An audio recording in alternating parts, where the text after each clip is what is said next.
Alappuzha. Hudson പ്രഭു കിഴക്കിന്റെ Venice എന്ന് വിശേഷിപ്പിച്ച കേരള സംസ്ഥാനത്തിലെ ഒരു നഗരം. കടലും കായലും ഇടത്തോടുകളും അതിരിട്ട് കിടക്കുന്ന പ്രകൃതി ഭംഗി, സഞ്ചാരികൾക്ക് വേറിട്ട ദൃശ്യാനുഭൂതി, ചുണ്ടൻ വള്ളങ്ങളുടെ നാട്, ഹൗസ് ബോട്ടുകളുടെ നാട്, കയറിന്റെയും നെല്ലിന്റെയും നാട് എന്നിങ്ങനെ വിശേഷണങ്ങൾ ഏറെ. 1957 രൂപം കൊണ്ട ആലപ്പുഴ ജില്ലയുടെ ശില്പി തിരുവിതാംകൂർ ദിവാനായിരുന്ന രാജ കേശവദാസ് 1990 ആലപ്പി ആലപ്പുഴയായി മാറി. കേരളത്തിലെ ജനസാന്ദ്രതയേറിയതും വനമില്ലാത്തതുമായ ഏക ജില്ല. കായലിലൂടെയുള്ള ബോട്ട് യാത്ര സഞ്ചാരികളെ ആകർഷിക്കുന്ന പ്രധാന ഘടകം. കേരവൃക്ഷങ്ങൾ നിറഞ്ഞ പാടവരമ്പും വരമ്പത്തെ കള്ളുഷാപ്പും ലഘുഭക്ഷണശാലകളുമെല്ലാം ടൂറിസ്റ്റുകൾക്ക് പ്രിയങ്കരം. വർഷം തോറും നടക്കുന്ന നെഹ്റു ട്രോഫി വള്ളംകളി ലോകപ്രസിദ്ധം. ആലപ്പുഴയെ മറ്റ് സഞ്ചാര കേന്ദ്രങ്ങളിൽ നിന്നും വേറിട്ട് നിർത്തുന്നത് ഹൗസ് ബോട്ടുകളാണ്. കച്ചവടത്തിന് തുറമുഖത്തേക്ക് ചരക്കുകൾ എത്തിക്കാൻ ഉപയോഗിച്ചിരുന്ന കാർഗോ ആയിരുന്നു കെട്ടുവള്ളങ്ങൾ. കാലാന്തരത്തിൽ രൂപമാറ്റങ്ങൾ സംഭവിച്ച് ഇന്നത്തെ ലക്ഷറി ഹൗസ് ബോട്ടുകളായി മാറി.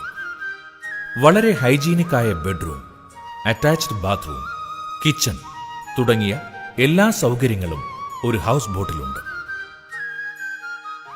ആലപ്പുഴയുടെ മറ്റൊരു പ്രത്യേകത, ചെറുതാണെങ്കിലും വളരെ മനോഹരമായ ബീച്ച്. ബ്രിട്ടീഷ് ഭരണകാലത്ത് പണികഴിപ്പിച്ച കടൽപ്പാലം ഇന്ന് അതിന്റെ സ്മാരകം എന്ന നിലയിൽ അവശേഷിക്കുന്നു. ടൂറിസ്റ്റുകളുടെ സുരക്ഷയ്ക്കായി ലൈഫ് ഗാർഡ്സ് സദാ ജാഗരൂകരാണ്.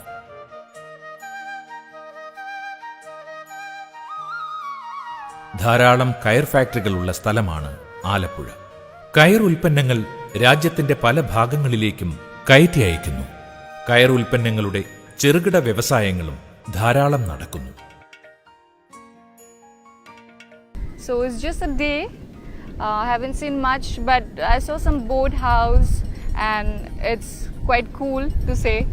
It's pretty much nice and people here are really friendly, very helpful, and it's peace, as you can see, the seas and all. You can come and visit. 600 രൂപ മുതൽ 50,000 രൂപ വരെ വരുന്ന ഹോട്ടലുകളും റിസോർട്ടുകളും ആലപ്പുഴയിൽ ലഭ്യമാണ്. Online booking സൗകര്യവുമുണ്ട്. ആലപ്പുഴയിലേക്ക് കേരളത്തിന്റെ എല്ലാ ഭാഗത്തു നിന്നും ബസ് സർവീസുകളുണ്ട്. അടുത്ത റെയിൽവേ സ്റ്റേഷൻ ആലപ്പുഴ 3 കിലോമീറ്റർ. വിമാനത്താവളം കൊച്ചിൻ ഇന്റർനാഷണൽ എയർപോർട്ട് 83 കിലോമീറ്റർ.